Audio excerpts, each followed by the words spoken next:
under God. So just addressing that issue as well.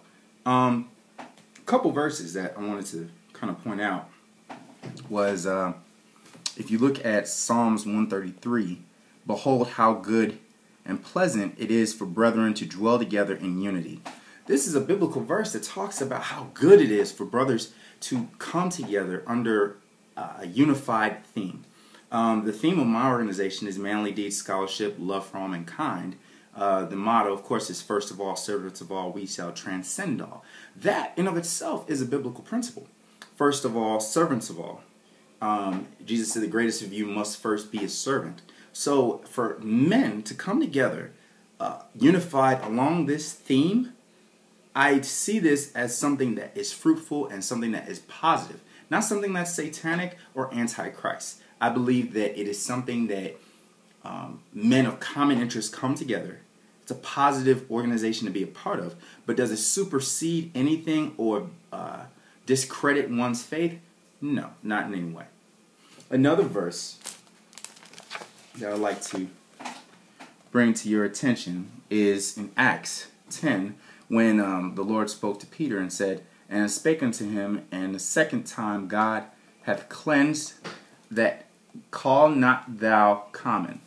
And if you look in the New International Version, the Bible says, the voice spoke unto him a second time, do not call anything impure that God has made clean. I would argue that there have been several personal experiences that I've had where I've encountered brothers who have helped me further develop my walk with Christ. I could say that I've encountered Greeks, people in black Greek-led organizations that's helped me further my walk with Jesus Christ. So to say that this is impure because of what society has been saying or what the common notions of what people think, hazing and people thinking it's ritualistic is not necessarily a good basis to make a generalization about the organization. Now that we've dealt with the Bible, I wanted to speak more candidly from a personal perspective. I believe that anything, be it family, friends, hobbies, job, fiance, children, anything can become an idol when it takes precedence over the walk with Jesus Christ. Anything. Okay? With that said, there can be cases where there may be some people who will allow Alpha Phi Alpha, Alpha Kappa Alpha, Delta Sigma Theta, Kappa Alpha Psi, all these other organizations to take precedence over their walk with Christ. And in those cases, I would advocate that they probably should denounce their letters. Because if it comes to a point where it clashes with their faith and they're not able to serve God freely and openly and serve Him committed, then it has to go. It has to go. So I do understand that aspect. However, I would not say that's the case for every single person. There are a lot of pastors, a lot of ministers, a lot of people who are literally in the trenches, some being persecuted, some really to advance the gospel. So to say that being a part of this organization is satanic, the Bible says you will know the tree by the fruit that it bears. There have been several fruits that have come from being a member of this organization that have been very spirit-filled, spirit-enriching, and blessing. So to say that this is a satanic organization and sect without understanding the context of what occurs in every single person's individual experience, I would say that's a bit false, or it's a stance that I would not necessarily agree with, nor would I take.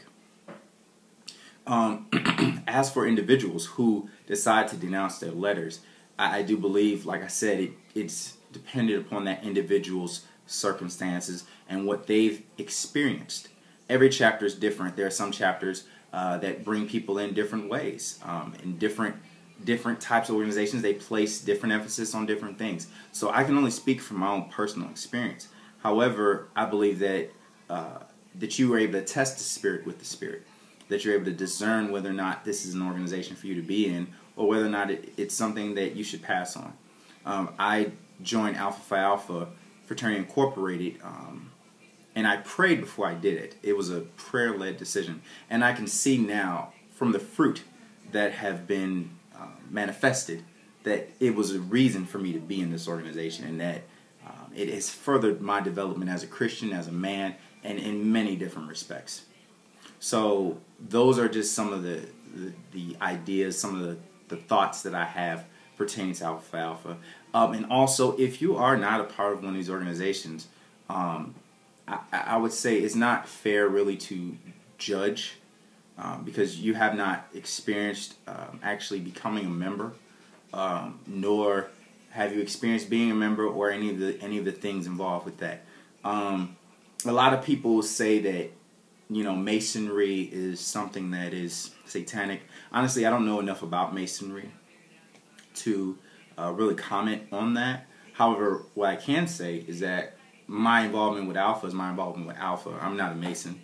I still have very little knowledge on Masonry. So if the satanic influence that a lot of people are speaking about would influence me, I think I would probably know more about it. And with my experience with Alpha, I don't. So these are just some thoughts, ideas, some things that I wanted to put out on the table pertaining to one's walk with Christ and one's ability in being an Alpha. To really do the research, understand, you know, of course, why you're joining an organization of any sort, and discern to see whether or not this is a place for you to be. And these are just my thoughts, my theologies, and I do believe that you can be a member of one of these organizations and still live a life for Christ. This is LH. Take care.